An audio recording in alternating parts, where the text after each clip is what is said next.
ქალთა ეკონომიკური გაძლიერება ციფრული ტექნოლოგიების გამოყენებით. ყოველდღიურად ციფრულ ტექნოლოგიებს სოფლად მაცხოვრებელთა 91% იყენებს, თუმცა ციფრული ტექნოლოგიებით სარგებლობის მთავარი მიზეზი სოციალური ქსელები და ვიდეოზარებია. 2025 წლის მონაცემებით ინტერნეტი საქართველოს სოფლების 87%-ია ხელმისაწვდომი. ციფრული ტექნოლოგიების გამოყენება შეგიძლია ფინანსური სერვისების მისაღებად, კომერციული საქმიანობის წამოსაწყებად, კომუნალური გადახდების დასაფარად და მობაილ ბანკით თანხის გადარიცხვისა და მიღებისათვის. ციფრული ტექნოლოგიების გამოყენებით შეძლებ აქტიურად მიიღო ინფორმაცია მიმდინარე მოვლენების შესახებ, ხოლო თუ ონლაინ ბიზნესის შექმნას გადაწყვეტ, მარტივად დაუკავშირდები მომხმარებლებს.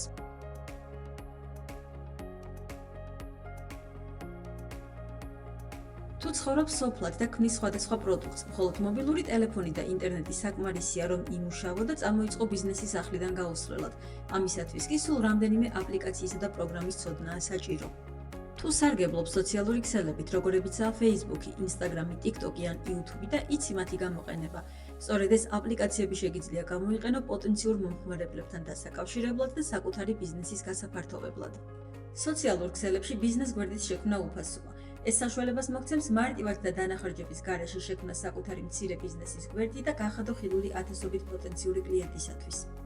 ციფრული ტექნოლოგიების გამოყენება განსაკუთრებით ეხმარება მცირე მეწარმე ქალებს, რომლებიც სასოფლო-სამეურნეო საქმიანობით არიან დაკავებული. სოციალური ქსელების საშუალებით შესაძლებელია პირდაპირ დაუკავშირდე მომხმარებლებს, მიიღო თანხა მობაილ ბანკით და შეუთანხმდე მიწოდების პირობებზე. ინფორმაცია კი საკუთარი წარმოების შესახებ შეგიძლია გაავრცელო არა მხოლოდ საკუთარ მუნიციპალიტეტში, არამედ მთელს ქვეყანაში და მიიზიდო მეტი მომხმარებელი, რაც ფინანსური გაძლიერების საწინდარია. შესაბამისად, აპლიკაციები, რომლებსაც მანამდე მხოლოდ გართობის მიზნით იყენებდით, დღეს დაგეხმარება ბიზნესის საკუთარი სახლიდან მართო. ციფრული უსაფრთხოება. რა უნდა გავაკეთოთ, რომ ვიყოთ დაცულები ონლაინ სივრცეში?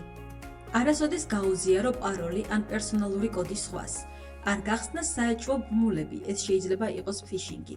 შეამოწმე ვებ გვერდი, გადახდის დროს გვერდის მისამართი აუცილებლად უნდა იწყებოდეს შემდეგი მისამართით. თუ ვინმე გპირდება საჩუქარს, გათამაშებას ან დაუყოვნებლივ დიდ თანხას, დიდი შანსია, რომ ეს თაღლითობაა. ფიშინგი ინტერნეტ თაღლითობის ფორმაა, რომელიც მომხმარებელს მოტყუების გზით აიძულებს გაამჟღავნოს თავისი სენსიტიური და პერსონალური ინფორმაცია თაღლითების მიერ შექმნილი ყალბი ვებ გვერდის გამოყენებით. ახლა კი განვიხილოთ საქართველოში გავრცელებული ფიშინგის რამდენიმე მაგალითი. ფიშინგისათვის ხშირად იყენებენ მოკლე ტექსტურ შეტყობინებებს, სადაც ლინკზე გადასვლასა და პერსონალური ინფორმაციის მითითებას ითხოვენ. ან იყენებენ ცნობილი ვებ გვერდების სახელებს, რათა შემოგთავაზონ სხვადასხვა ფულადი პრიზები და საჩუქრები. გავს შემთხვევებში მნიშვნელოვანია არ გაუზიაროთ თქვენი პერსონალური ინფორმაცია გარეშე პირებს, ასევე არ გასცეთ ინფორმაცია ტელეფონზე მიღებული კოდების შესახებ. რათვის რომ თავიდან აირიდო კიბერთაღლითობა, საჭიროა შეისწავლო პროფილები. თუ ვინმე გწერს უცნობი პროფილით, შეამოწმე მისი ფოტოები, მეგობრების რაოდენობა და პოსტები. არ დააჭირო საეჭვო ბმულებს, ყოველთვის გადაამოწმე ბმულის ნამდვილობა, არ შეიყვანო პერსონალური მონაცემები დაუდასტურებელ ვებსაიტზე. არ ენდო უცნობების შეთავაზებებს, განსაკუთრებით მაშინ, თუ ეს ეხება ფინანსებს, საჩუქრებს ან პირად ინფორმაციას.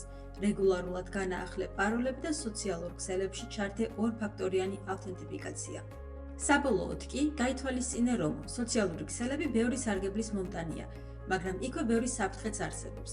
კიბერთაღლითებისაგან თავდასაცავად მთავარი იარაღი კი სიფრთხილე და ინფორმირებულობაა.